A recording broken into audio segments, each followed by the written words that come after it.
You couldn't have known what was going to happen. I might have done the exact same thing. You saved her, is what you did. Anybody else might have been scared to swing at him. Anybody else, I thought, might have seen he had a gun or a knife. Someone knocked at the door and we all jumped. There was the police, of course, a small man who showed his detective badge and a woman who said she was a social worker, both of them dressed in ordinary clothes. Edna told what there was of her story again. The social worker was a prim-looking strawberry blonde who was carrying two rag dolls with yarn hair, a boy and a pigtail girl. She asked if I was the mother. I nodded, a dumb animal. Not really a mother. And she took me to the hall. Don't you think a doctor should look at her, I asked. Yes, of course. If we find evidence that she's been molested, we'll need to talk with the child about it. She won't talk, I said. Not now. Maybe not ever. The social worker put her hand on my arm. Children do recover from this kind of thing, she said. Eventually, they want to talk about what's happened to them. No, you don't understand. She may talk again at all, period. I think you'll find that your daughter can be a surprisingly resilient little person. But it's very important that we let her say what she needs to say. Sometimes we use these dolls. They're anatomically accurate, she said. And showed me. They were. A child generally does not have the vocabulary to talk about these things. So we encourage her to play with these dolls and show us exactly what happened. Excuse me, I said, and went to the bathroom. But Miss Parson was in there with the broom. A bird is in the house, she repeated. A song sparrow. It came down the chimney. I took the broom out of her hands and chased the bird off its perch above the medicine cabinet. It swept through the doorway into the kitchen, where it knocked against the crack, the window. Excuse me. Where it knocked against the window above the sink with an alarming crack, and fell back on the counter. It's dead, Virgie cried, but it wasn't. It stood up, hopped to a sheltered place between a mixing bowl and Luann's recipe file, and stood blinking. In the living room, they were asking about medical records. Luann spelling out Dr. Pelinowski's name. Virgie moved toward the bird slowly, crooning, with her hand stretched out in front of her. But it took off again full tilt before she could reach it. I batted it gently with the broom, heading it off from the living room full of policemen and anatomically accurate dolls. And it veered down the hallway toward the back porch. Snow boots, at least, didn't seem to be anywhere around. Open the screen door, I commanded Virgie. It's locked. You have to flip that little latch. Now hold it open.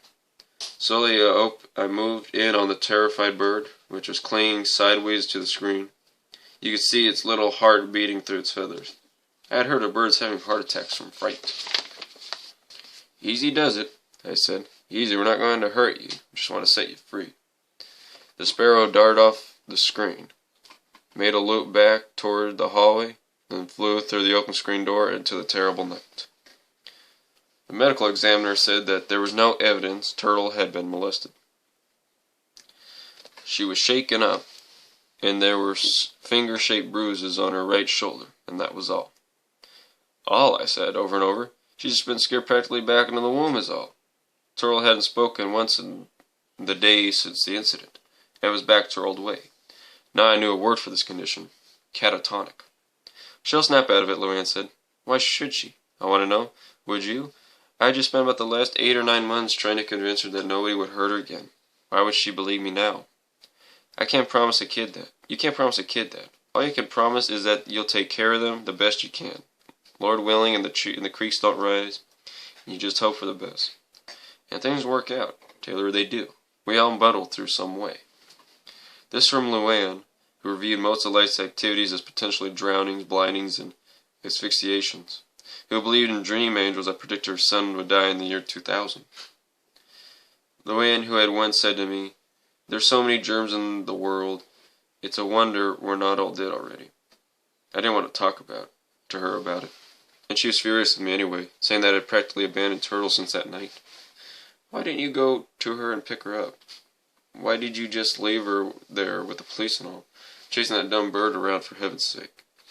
Chasing that bird like it was a public enemy #1. She was already good and attached to Edna, I said. That's the biggest bunch of baloney, and you know it. She would have turned loose if Edna for you. The poor kid was looking around the whole time, trying to see where you gone. I don't know what for. What makes anybody think I could do anything for her? I couldn't sleep nights. I went to work early and left late. Even when Maddie kept telling me to go home. Luann took off from a week from Red Hot Mama's, putting her new promotion at risk just to stay home with Turtle. The three of them, she, Ed, and Virgie, would sit together on the front porch with the kids, making sure we all understood it was nobody's fault.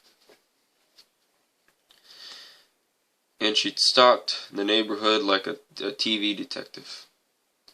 "We're going to catch this jerk," she kept saying, and we went knocking on every door that faced onto the park, insisting to skeptical housewives and elderly hard-of-hearing ladies that they must have seen something suspicious. She called the police at least twice to try and get them to take fingerprints off Edna's cake, and the off chance that she whacked him on the hand. "I know it was probably some pervert that hangs out at that sick place by Maddie's," Luann told me, meaning Fanny Heaven, of course. "Those disgusting little movies they have, some of them with kids. Did you know that? Little girls. A guy at work told me. It had to have been somebody that saw those movies, don't you think? Why else would it even pop into a person's head?" I told her I didn't know. "If you ask me," Luann said more than once, "that's like showing a baby how to put beans in its ears. I'm asking you, where else would somebody get the idea to hurt a child?" I couldn't say. I sat on my bed for hours looking up words. Pedophilia, perpetrator, deviant, maleficent. I checked books out of the library, but there weren't any answers in there either. Just more words. At night I lay listening to noises outside, listening to Turtle breathe, thinking. She could have been killed so easily. She'd be dead right now. After dinner one night, Luann came into my room while the kids were listening to their Snow White cover record in the living room. I skipped dinner. I wasn't eating much these days. When I was young and growing a lot, and Mama couldn't feed me enough, she used to say I had a hollow leg. Now I felt like I had a hollow everything. Nothing in the world could have filled the space. Luann knocked softly at the door and then walked in, balancing a bowl of chicken noodle soup on a tray. "You're gonna dry up and blow away, hon," she said. "You gotta eat something." I took one look and started crying. The idea that you could remedy such evil with chicken noodle soup. "I think it's the best I can do," Luann offered. "I just don't think you're going to change everything with your own personal hunger strike." I put down my book and accepted her hug. I couldn't remember when I had felt so hopeless. "I don't know where to start, Luann," I told her. "There's so much darn ugliness. Everywhere you look, some big guy kicking some little person when they're down. Look what they do to those people in Maddie's. To heck with them, people say. Let them die. It was their fault in the first place for being poor or in trouble or for not being white or whatever. How dare they try to come to this country?" "I thought you were upset about Turtle," Luann said. "About Turtle, sure." I looked out the window. "But it just goes on and on. There's no end to it."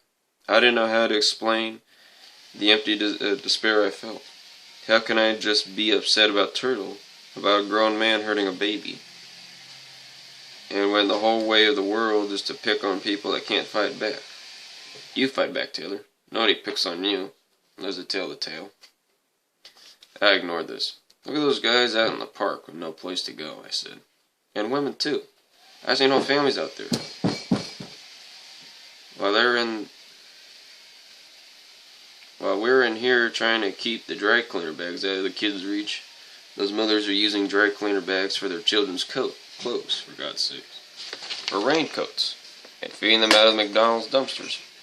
You think that life alone would be punishment enough for those people, but then the cops come around waking them up mornings, knocking them around with their sticks.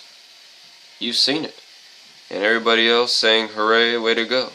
I got mine, power to the toughest, clean up the neighborhood, and devil take the riffraff." Luann just listened. "What I'm saying is nobody feels sorry for anybody anymore.